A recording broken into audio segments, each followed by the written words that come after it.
এবার বুঝে থাকলে বলেন, যদি আপনি তাকে রহমতের দোয়া করেন, সেও আপনাকে রহমতের দোয়া করে, তাহলে আপনার আর তার মাঝে কোনো দূরত্ব বা শত্রুতা, হিংসা, বিদ্বেষ থাকে? একটু কথা বলবেন। আপনারা তো গোলাম আলী দরবেশের এলাকার লোক, বলেন দূরত্ব থাকে?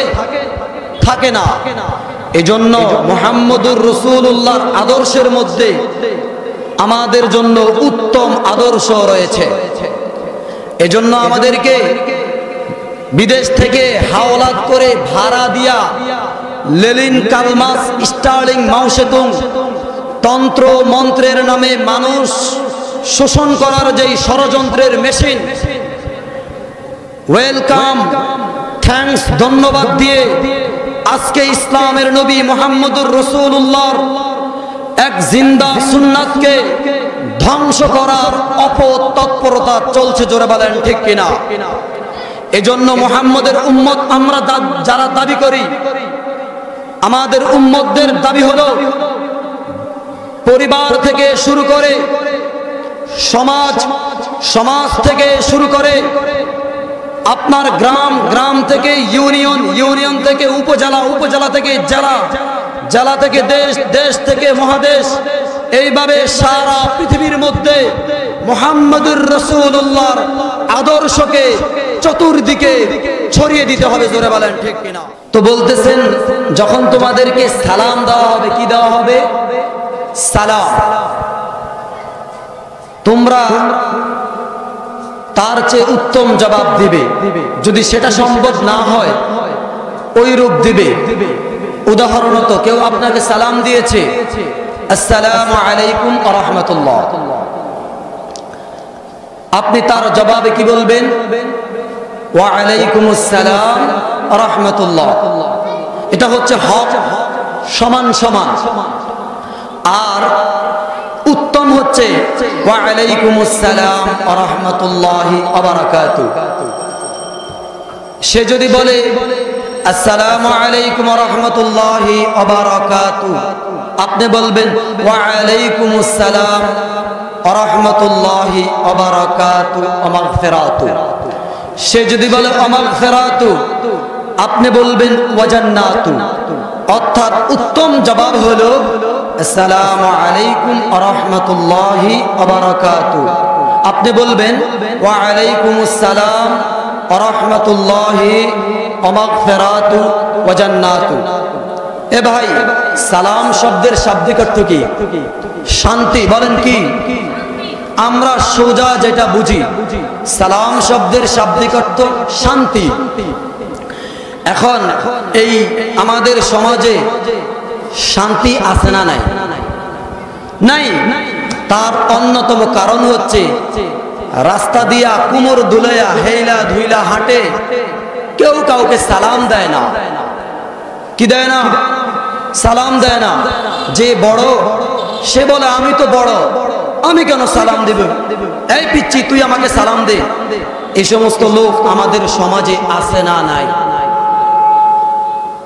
ভাই, আপনার আওয়াজটা একটু ঠিক করে। তো সালাম দেওয়া সুন্নত। সালাম দেওয়া, এই জোরে বলেন, সালাম দেওয়া সুন্নত। জবাব দেওয়া ওয়াজিব। জবাব দেওয়া ওয়াজিব। আমি তো বলি সালাম হচ্ছে পারস্পরিক দূরত্ব কমাবার এক মেডিসিন, যেটা আল্লাহ প্রদত্ত, আল্লাহর রাসূল দ্বারা স্বীকৃত। আপনার যে দুশমন, যার সাথে আপনার কথা নাই, যার সাথে আপনার সম্পর্ক নাই, আপনার সাথে তার রাস্তায় সাক্ষাৎ, আপনি যদি বলেন আসসালামু আলাইকুম ওয়া রাহমাতুল্লাহ, অর্থ হলো আপনার উপর শান্তি বর্ষিত হোক। সে আপনাকে উত্তর দেয় না, একদিন দেয় না, 2 দিন দেয় না, 3 দিন দেয় না, আপনি তার জন্য রহমতের দোয়া করেন। এক পর্যায়ে দেখবেন সেও বলবে ওয়া আলাইকুমুস সালাম ওয়া রাহমাতুল্লাহ, আপনার উপরও শান্তি বর্ষিত হোক। এবার বুঝে থাকলে বলেন, যদি আপনি তাকে রহমতের দোয়া করেন, সেও আপনাকে রহমতের দোয়া করে, তাহলে আপনার আর তার মাঝে কোনো দূরত্ব বা শত্রুতা, হিংসা, বিদ্বেষ থাকে? একটু কথা বলবেন। আপনারা তো গোলাম আলী দরবেশের এলাকার লোক, বলেন দূরত্ব থাকে? থাকে না। এজন্য মুহাম্মদুর রাসূলুল্লাহর আদর্শের মধ্যে আমাদের জন্য উত্তম আদর্শ রয়েছে। এজন্য আমাদেরকে বিদেশ থেকে হাওলাত করে ভাড়া দিয়া লেলিন কালমাস স্টার্লিং মাউসেতুং তন্ত্র মন্ত্রের নামে মানুষ শোষণ করার যেই ষড়যন্ত্রের মেশিন, ওয়েলকাম, থ্যাঙ্কস, ধন্যবাদ দিয়ে আজকে ইসলামের নবী মুহাম্মদুর রাসূলুল্লাহর এক জিন্দা সুন্নাতকে ধ্বংস করার অপতৎপরতা চলছে, জোরে বলেন ঠিক কিনা? এজন্য মুহাম্মদের উম্মত আমরা যারা দাবি করি, আমাদের উম্মতদের দাবি হলো পরিবার থেকে শুরু করে সমাজ থেকে শুরু করে আপনার গ্রাম থেকে ইউনিয়ন থেকে উপজেলা থেকে জেলা থেকে দেশ থেকে মহাদেশ, এইভাবে সারা পৃথিবীর মধ্যে মুহাম্মদুর রাসূলুল্লাহর আদর্শকে চতুর্দিকে ছড়িয়ে দিতে হবে, জোরে বলেন ঠিক কিনা? সম্মানিত উপস্থিতি, আয়াতে কারিমা বলেছি وَإِذَا حُيِّيتُمْ بِتَحِيَّةٍ فَحَيُّوا بِأَحْسَنَ مِنْهَا أَوْ رُدُّوهَا, যখন তোমাদেরকে অভিবাদন করা হবে, সালাম দেওয়া হবে, فَحَيُّوا بِأَحْسَنَ مِنْهَا أَوْ رُدُّوهَا, তার চেয়ে তোমরা উত্তম ভাবে অভিবাদন করো। আল্লাহু আকবার। সালামের গুরুত্ব আলোচনা করতে গেলে অনেক সময়ের প্রয়োজন, শুধু এতটুকু বলি যে সালাম যিনি দেন তার বেশি নেকি না সালামের জবাব যিনি দেন তার বেশি নেকি? বলেন, যে সালাম দেয় তার বেশি, আর যে সালামের উত্তর নেওয়ার অপেক্ষায় থাকে তার নেকি কম। এখন আপনারা জ্ঞানী গুণী বুদ্ধিমান বুঝে থাকলে বলেন, বুদ্ধিমানের কাজ কি? উত্তমটা গ্রহণ করা না নিকৃষ্টটা গ্রহণ করা? উত্তমটা। ব্যবসা করতে গেলে তো ভালো বুঝেন, মাছ কিনতে গেলে কত বড় মাছ কিনা যায়, তাজা কিনা সেটা দেখেন, আর ইসলাম মানার সময় আপনি সেটা দেখেন না। তার অন্যতম কারণ হচ্ছে আপনার দেহ বডিটা মুহাম্মদুর রাসূলুল্লাহর রঙে রঙিন হয় নাই। এজন্য কোন এক কবি বলেছেন, সুন্নত মেরে পেশ নজর কলব মে আল্লাহ,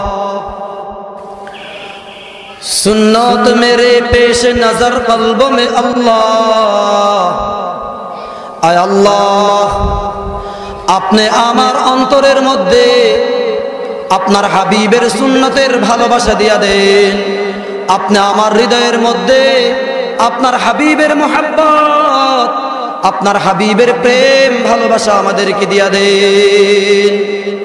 আপনি উম্মত দাবি করেন, আপনার নবীকে নিয়ে কটাক্ষ করা হয়, আপনি আশিক রাসূল দাবি করেন, মসজিদের মধ্যে জিলাফি 10 মুন দিতে রাজি আছেন, আপনি মা বাবা অসুস্থ হয়ে মারা যায় তাদের চিকিৎসা খবর নেন না, তাদের চিকিৎসার খরচ দেন না, 12 রবিউল আউয়াল আসলে আপনি জশ্নে জুলুসে ঈদে মিলাদুন নবী নিয়া পাগল হয়ে যান, আর সারা বছরের মধ্যে আপনার আমার নবীকে নাস্তিক মুরতাদ ইয়াহুদ নাসারারা গালি দিতে থাকে, কিন্তু তখন আপনার আমার খবর থাকে না। আপনি আমি হলাম সেই রকমের আশিক রাসূল, আশিক রাসূল আপনি আমি হতে পারি নাই, আমরা হলাম আশিকে বেদাতি, আমরা হলাম আশিকে বেদাতি। কারণ আমার সামনে আমার রাসূলের সুন্নাতকে জলাঞ্জলি দেওয়া হয়, আমার রাসূলের সুন্নাত সালাম আজকে বিলুপ্তির পথে, আমরা কেউ কাউকে সালাম দেই না। হুজুর ওয়াজ করে, হুজুর শ্রোতাদের উদ্দেশ্যে সালাম দেয়, শ্রোতারা বক্তার সালাম নিতে পারে না। অথচ আল্লাহু আকবার, সালামের গুরুত্ব ফজিলত আলোচনা করতে গেলে সময়ের স্বল্পতা, এই জন্য রেখে দিলাম। সর্বশেষ একটা কথা বলতে চাই, সেই কথাটুকুন হলো, আপনি যদি সালাম দিতে থাকেন